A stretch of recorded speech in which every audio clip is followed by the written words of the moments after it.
जय हिंद दोस्तों, मैं उदय शंकर। और दोस्तों, आज की वीडियो रिकॉर्ड करने का मात्र एक ही उद्देश्य है, जो कि अभी कुछ दिन से एक भ्रांति चल रही है भारत तथा इंडिया नाम को लेके। इसके बारे में हम थोड़ा सा समझेंगे कि आखिर मसला क्या है। चलिए थोड़ा सा समझते हैं। देखिए, मैंने सबसे पहले ऊपर लिखा है मानो मत जानो। इसका अर्थ यही हुआ, अगर आप शिक्षित हैं तो शिक्षित होने का पहला और सबसे पहला प्रायोरिटी, प्राथमिकता आप इस चीज को देनी चाहिए आपको कि कोई भी बात हमें बिना किसी ठोस तथ्य के मान लेनी अच्छी नहीं होती। हमें पहले उस बात को जानना बहुत ही आवश्यक होता है। ठीक है, उसी के बाद हम किसी निष्कर्ष तक पहुंचते हैं। इसलिए मैंने पहले लिखा है मानो मत जानो। चलिए थोड़ी सी जानने की कोशिश करते हैं। जैसे कि पहला हमारा इसमें पॉइंट है भारत तथा इंडिया नाम का उदय। भारत और इंडिया दोनों ही नाम कैसे उदय हुए, कहां से आए? देखिए, मेरठ के पास का जो क्षेत्र है हस्तिनापुर, यहाँ के राजा थे दुष्यंत कुमार और उनकी पत्नी शकुंतला देवी तथा उनके पुत्र थे भरत। उन्होंने इस देश पे संपूर्ण विस्तार किया था। ठीक है, और उन्हीं के नाम के आधार पर इस देश का नाम हो गया भारत। चलिए, ये तो एक बात रही कि भारत कैसे हुआ। आप समझते हैं इंडिया कहां से आया। देखिए, इंडिया नाम जो आया, क्योंकि हमारी जो संस्कृति थी वो संस्कृति सिंधु नदी के किनारे से हमारी संस्कृति विकसित हुई, और सिंधु नदी का ही दूसरा नाम था इंडस वैली। ठीक है, अब इंडस वैली था, जब अंग्रेज यहाँ पे आए थे तो उन्होंने क्या काम किया कि इंडस ना उच्चारित करके उन्होंने इंडिया कहना शुरू कर दिया, और जो यहाँ लोग रहते थे उनको इंडियन कहा गया। ठीक है, अब इंडियन कहा गया और इसी तरह से यहाँ पे इंडिया नाम बन गया इस देश का।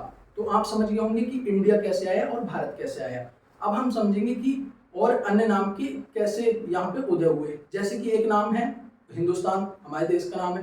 ठीक है, चलिए थोड़ा सा इसके बारे में जान लेते हैं।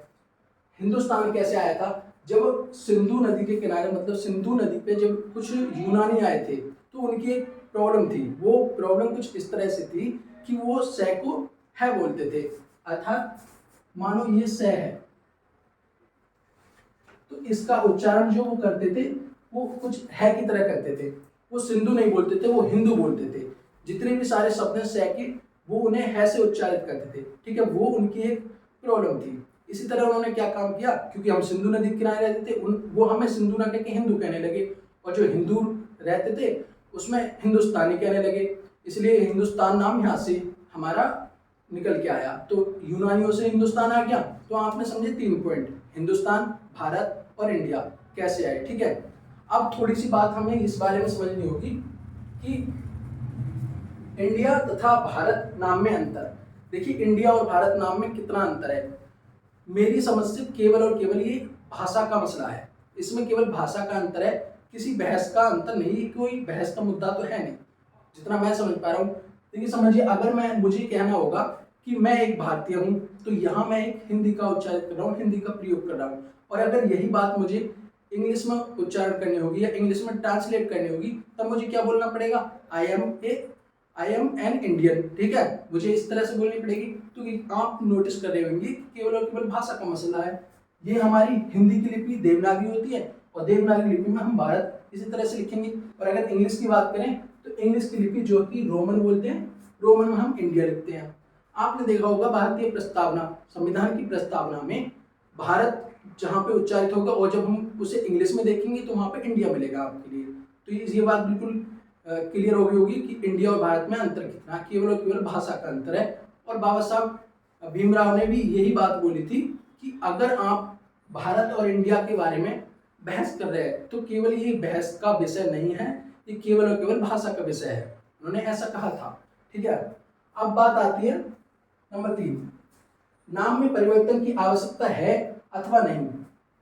देखिए, कितनी आवश्यकता है इस नाम में परिवर्तन की या नहीं है। इस बात को हम इस तरह से समझ सकते हैं कि किसी भी प्लेस का नाम, कोई स्थान हो गया या कोई विषय वस्तु रही हो, कुछ भी, उसके नाम में परिवर्तन करने की आवश्यकता में तब होती है जब उससे कुछ हमारी पहचान में रुकावट हो रही हो, या एक हमें हमारी संस्कृति को ठेस पहुंच रही हो, हमारी कोई अलग तरह की रुकावटें सामने आ रही हो, या कोई और भी कारण हो सकते हैं।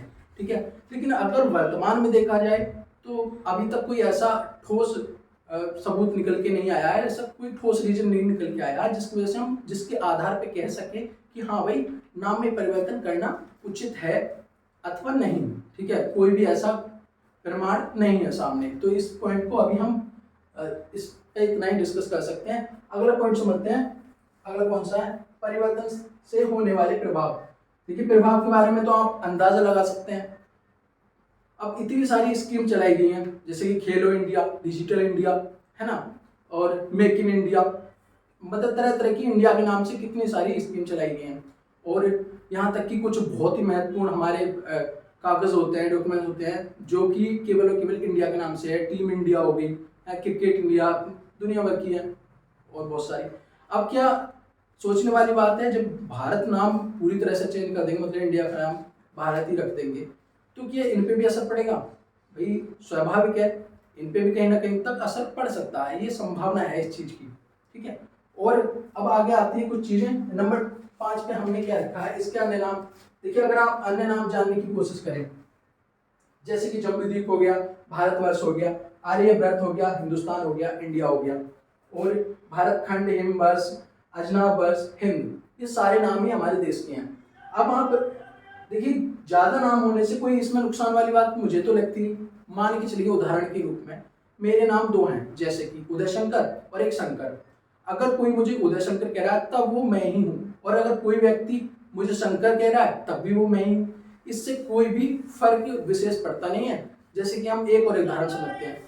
मानो कोई बच्चा आम खा रहा है और वो बच्चा दूसरे जो इंग्लिश वाला बच्चा है वो उसके लिए कह रहा है कि मैं आम खा रहा हूँ, लेकिन जो दूसरा बच्चा है जो कि इंग्लिश भाषा जानता है वो क्या काम करेगा कि वो ये बोलेगा नहीं नहीं आप आम नहीं खा रहे, आप मैंगो खा रहे हैं, ठीक है।